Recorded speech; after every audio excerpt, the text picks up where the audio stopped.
FAF Bestun деген. Замена K5 деп ушуну айтып атышат. Полный комфорт плюс дискаларын карагыла. Полный люк, панорама эмес, люк бар. Мягкий дейт, өтө сонун дейт. Комплектациясын көргөзөбүз. Мына ушул машиналардан туугандар 53 штук бар экен. Арендасы, комфорт плюс арендасы 3300 экен. Таксопарктын проценти 3%. Ар 2 неделя сайын келип туруп путевой алып кетсеңер болот. Осмотр машина плюс путевой. Анан поликтерден Polo, Volkswagen Polo'lar бар экен, алардын арендасы 1800 70. Выводтан проблема жок, прям таксометрдин өзүнүн вывод кылсаң. Где-то мына Food City Мосренген, Food City Мосренген жакта. Ошипкалады, сонун жумшак го. Мына атвандар люк панорама эмес, жолку люк ачылат бирок бунусу дагы полноценный эмес да. Климат контроль, круиз контроль полный бар экен, туугандар двухзонный. Круиз контроль турат. Управление, звонок, корректировка фар, багажник кнопкадан ачылат экен. Ушундай экен. FAF автомат чисто. Өтө мягкий деп атышат, мягкий плюс бензин да аз ичет экен деп атат. 35 штук Polo, ушул FAF-тан 50 штук келет экен. То есть лицензиясы чыгат экен эртең 11-ден баштап. Төмөндөгү номерге чалсаңыздар, силерге точный галактиканы таштайт.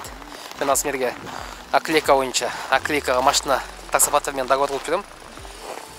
Келип сүйлөшүп, буларда оптум келет, оптум апарып келет. Тыгып коесуң. Витти карагыла, витти. Охо, почти 15 күндөн бери жатат булар. Лицензия келбей. Туугандар, ассалому алейкум. Таксистердин эң эле бир проблемасы бул ДТПга попал болгондо, же кандайдыр бир блокировка болуп калганда доказать эте албаганы. Акыркы күндөрү ушул проблема. Мен мындай болгон меселе, же мындай болгон меселе, ана мындай болуп калган эле, Яндекс жөн блок кылып койду. ДТП болгондо дагы оң жактан чыкты, сол жактан чыкты, мен виноват эмесмин деп айтышат да. На самом деле, ошондой болуш толук мүмкүн, бирок водительдердин доказательствосы жок. То есть көргөзө турган видеосу жок. Ошонун бир эле бул немеси, бул видеорегистратор туугандар. Машинанын салонундагы жолда турган видеорегистратор керек. Менин критериямда жолда турган видеорегистраторлар булар туугандар эң биринчи эле компактный, колдонгонго удобный болуш керек. Андан кийин телефонго копировать эткенге жакшы болуш керек, жана качество. Эң башы качество туугандар. Азыр ошол видеорегистратор боюнча видеолор каналга лайк басып, подписаться болуп, комментарий жазганды унутпайсыздар. Силерде кандай видеорегистратор колдонуп жүрөсүздөр? Ошол жөнүндө жазганды унутпаңыздар. Кеттик.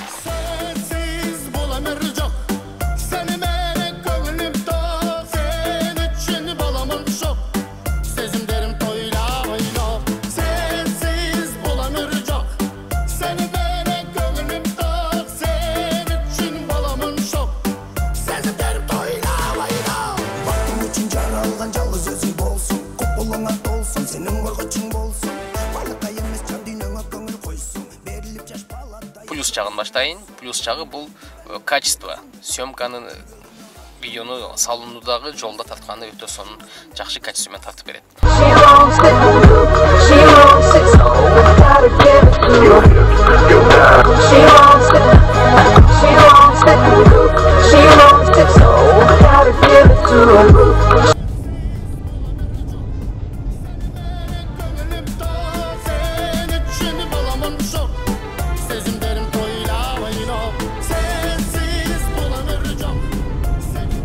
Андан кийинки плюсу бул туугандар камеранын мындай бурулушу. Бул вот водительский салон тартып турган камера.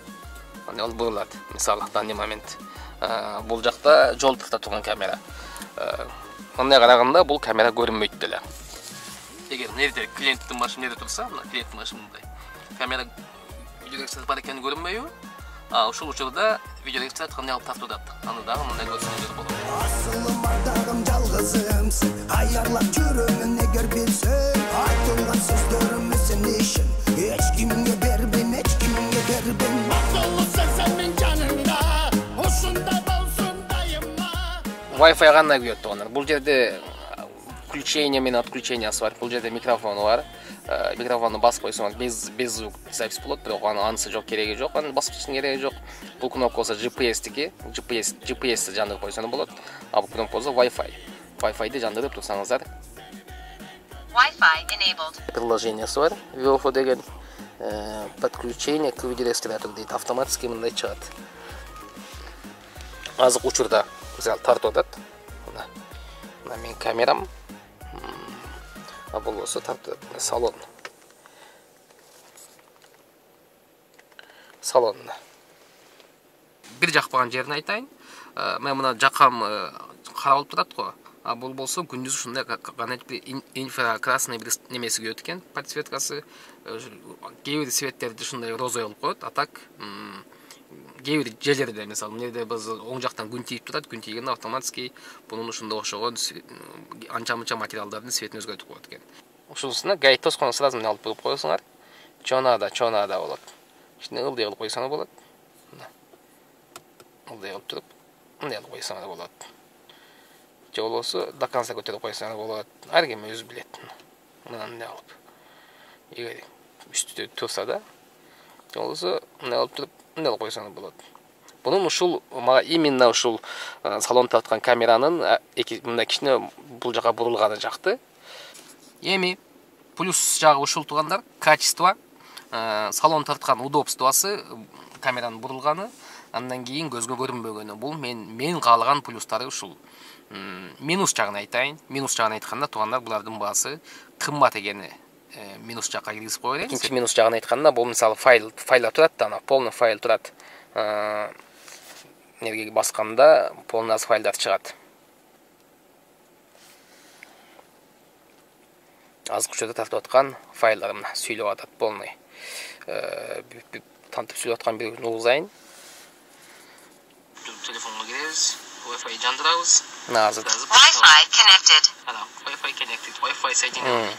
Короче, бул файлды кантип скачать этебиз. Буну мисалы басканда файл скачать деген чыгып атат. Бирок бул телефондун памятына түшпөй атат. Мүмкүн мен таппай аткандар бар, мүмкүн телефон памятына түшпөйт. Файл просто скачать этилип атат, бирок түшпөй атат. Аны мына жерден караганда Recording 2 channels started. Мына жерден караганда мына мои файлы деген жерден табыш керек. Эгер скачать этип баягы до конца күтүп скачать эткенден кийин карасаңар чыгат, бирок телефондун памятына өтпөгөнү бул мен үчүн бул плюс деп коеюн. Буну отдельный мындай өзүчө бир мындай подшаманить этиш керек. Өзүбүздүн кыргызча жол менен аны азыр меселе көргөзөм кантип кылыш керек экенин. Мисалы мыналы видеорегистратор деп коелу, азыркы файл. Любой эле заманбап телефондордо неме бар? Запись экрана бар. Мультимедианы басабыз, микрофону жок, именно мультимедианы басабыз. Запись болот. Экран запись кетеби мына. Азыр 5 секунд кылалы записти. Любой эле заманбап телефондо запись экрана бар. Качество да өзгөрүлбөйт, ошол эле боюнча. 10 секунд кылалы. Буну запись кылдык. Андан кийин галереяга киребиз. Галереяда запись чыгат, мисалы да.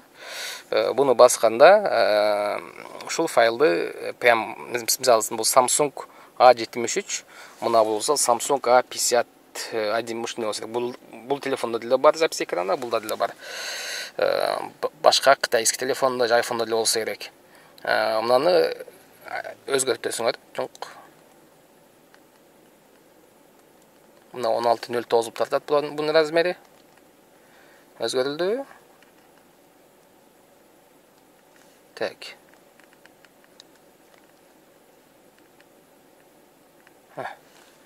Сохранить басасыңар. Сохранить басканда именно вот видеонун өзүн сохранить эткен болосуңар, размерин карап туруп. 15 000 канча болуп көрүп турат. Экранда көрсөңөр болот, азыр учурда акцияда. Ар күн карап, акция болуп атканда заказ кылсаңар болот, жетесиз төнүп кала берет. Буну көрдүңөрбү? Ошентип мен сохранить кыла берем. Мисалы мына видео, мына кыз. Ошентип сохранить кыла берсеңер болот. керек файлды да какой-то бирдеке болду, керек файлды сохранить кыла берсең болот. Ушундай жагы бар туугандар. Бунун анан bundan arzandalı video ekstratorlar толтура Озонго кирсеңер же Валберске кирсеңер video экстратор тыгылат кытайский, не кытайский, русский, вообще вариант толтура туугандар. Мен ошолордун отзывдарын окуп, рейтингдерин окуп, именно ушуга гана токтолдум. Мага качество эмне керек болгон үчүн мен YouTubeга видео чыгарам. Эгер силер жөн эле безопасность үчүн кылып койсоңор, туугандар, 5000ден жогорку видео экстраторлар, бирде 5000, 6000, 7000ге чейин алсаңар болот. Ошол эле мына мага арткы немеге лабой, арткы немеси стекло коем, арткы жолду тарткан, анан салон тарткан, арт жагынан тарткан коем. Мен буга мына Silverstone деген видео экстратор коем деп пландап атам. Качествосы начар деп отзывдардан жазылып турат. Качество съемка өтө начар деп, бирок не бар, не жок коюп койгон жакшы. Сиздер дагы кааласаңыздар ушундай арзан эле койсоңуздар болот. Ошол эле 70 май бар. 70 май дагы жакшы варианттары бар. Аны койсоңуздар болот. Кымбаты, арзаны бар. Ошол эле Navitel бар. Navitelдер да жакшы видео экстраторго кирет. Эски илгирки видео экстратор. Кытайский башка толтура ар кандай названияда видео экстратор толтура ошолордун каалап тандап өзүңөр койсоңор болот. Отзывдарын окуш керек туугандар. Любой ошол видео экстраторду атын жазсаңыздар, немеге YouTubeга ошол видео экстраторду обзор кылгандар чыгат. Андан көрүп, анан бир чечимге келсеңиздер болот. Мен жерде бир жума издегем, акыры ушуга токтолдум. Достарым скотч менен өзүнүкүндө бар, жабыштырасыңар. Мен бир аз жогорго жабыштырып алыпмын, азыр болсо чыкпайт. Мындай ылдыйраак жабыштырыш керек экен, ошондо мына айнек тоспойт. Түнү ночной режим бар. Эгер немеге ночной режимди кантип өчүрүш керек экенин аз маселе көргөзөйүн. Бул жерде эч кандай кнопка жок болгон үчүн бүт настройка бунун телефондо. Мындай кылып туруп, видеонун качествосын өзгөртүп койсоң болот. Эки вариант бар. 2К же болбосо 1080 кылып өзгөрсөң. 2К жакшы, менимче жакшы качество. Анан видеонун циклический запись узактыгын кааласаңар 10 минут кылсаңар болот, кааласаңар 5, 3, 2, 1 кылып койсоңор болот. Өзүңөр билесиңер, меники именно 5 мүнөттө турат. Андан кийин VDR деген экенин билбейм, мен өзү жанып турган экен, жанып турат. Бунун немеси азыр көргөзөм. Инфракрасный немечи? Түнү жанып калган мына. Эгер муну жандырып койсоңор, мына инфракрасный свет жандырып койсоңор, бул силерди немеңерди салондун ичин түнү чорный тартып калат. Чорный тартып калат. Бул чорный көбүнчө түнкүгө жакшы. Түнү жакшы көргөзөт. Чорныйда арткан сидениядан бери көргөзөт, өтө сонун болуп. Анан видео экстраторду заказ кылдым. Андан кийин мендеги кийинки проблема бул флешка. Флешкадан туугандар мен мына экранда көрсөңүздөр болот. Өзү менде 64 гигабайттык флешкадан бар эле. Буну окуй албай койду. Андан кийин мен 1000 гигабайттык флешкадан заказ кылдым. Аны дагы окуй албай койду. Андан кийин ладно 128 немеден окусам, бул максимум 250 гигабайтка чейин көтөрүлө алат экен. 128-ин заказ кылдым. Бул флешканы да окуй албай койду. Мен эмне кылышымды билбей, именно ушул экранда көрөсүздөр. Именно ушул флешкадан заказ кылдым. Кече келди мына флешкарта. Кечеден бери тест кылып жүрөм. Нормально окуп атат, Кудайга шүгүр. Гай тоскондо дагы сөзсүз гай тосоп келеткан алдыңардан келип атса, жапталган келсе, мына көз карашын карап турсаңар, гай келип туруп, лабойду карайт. Видео экстратор барбы жокпу депчи. Именно ушул камера Viofo. Ысыкта дагы ысып кетип өчүп калбайт, суукта дагы тоңуп калып өчүп калбайт деп характерикасында жазылып турат. Эми 15 000 болгондон кийин, конечно, ушундай болуш керек. Вот арзан видео экстраторлор ысыкта ысып кетип өчүп калат, суукта болсо тоңуп калып күйбөй коет. Ошондой жагы бар. Кымбат арзандын ашы татыбайт деген сөз ушудан калган туугандар. Бул камераны өзүңдө камера бар эле ошону колдонбойсуң дегендер үчүн бул туугандар Sony Action камера, бул блогерский камера, буну постоянно жандырып жүрө албайсың. Мына азыр эле бир 5 мүнөт тартканыма бул уже ысып кетти. Флеш картасын тез тазалап туруш керек. Бул 5 саатка чейин тартат, бирок көпкө чейин мындай жүрө албайт. Мынага окшогон неме колдоносуң буга. аккумулятор колдондон соң мына зарядтын сатып алып, колдонуп, буда өчкөндө мындан чыгарып туруп, алмаштырып коюп колдоносуң. Бул постоянно мына жерде турат мына. Бул камераны кантип колдоносуң деп көп сурайт да. Мына окшогон держатель аласың. Ар кандай магнитке коюп койсоң болот. Же болбосо ушундай колдонсоң болот, мисалы. Мындай кылып тартып жүрө берет бул. Буну мындай кнопка бар. Кнопканы басканда запись кетет. Бассаң өчөт. Буну колдонуп туруш керек. Мындай кылып каратып коесуң. Же болбосо мындай кылып жолду карап коесуң. Муну билбейсиң да, кайсы маалда конфликт болот, кайсы маалда дытык болот. Так что буну только съемка кылганда гана мындай өчнө колдонуп тартам сүйлөп, а так постоянно иштегенге мындан окшогон видеорегистратор керек. Буну установкада туугандар жанагындай электрик алып барып, мына жактан алып барып, жакшына кылып, сонун кылып койсоң болот негизи. А бирок мен пока электрик кол бошо болгон үчүн мындай кылып эле колхозный кылып эле бул жактан өткөзүп туруп, мына жактан алып келгем дагы бул жактан апарып, бул жак менен секин мындай кылып бул жака тыгып чип кете берет. Мындай кылып койгондо по-любому эркиндей кылып коюш керек, профессиональный. Бул жактан апарып туруп эле бул жактан түшүрүп, андан кийин прикурительге сайып койгом. Бул жерде видеорегистратордун немеси, андан кийин зарядник. Всего доброго, до свидания.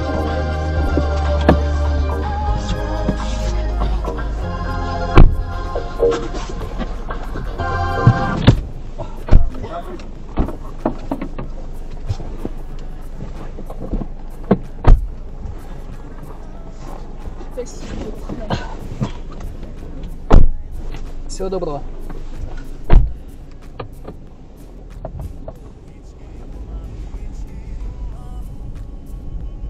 То есть шапкам креслода жатты эле, сиденьеде. Үстүнө да отуруп алыштыр го. Осуруп койбоду. Нормально эле. Шапканы кийимден унутуп коем. Было своё.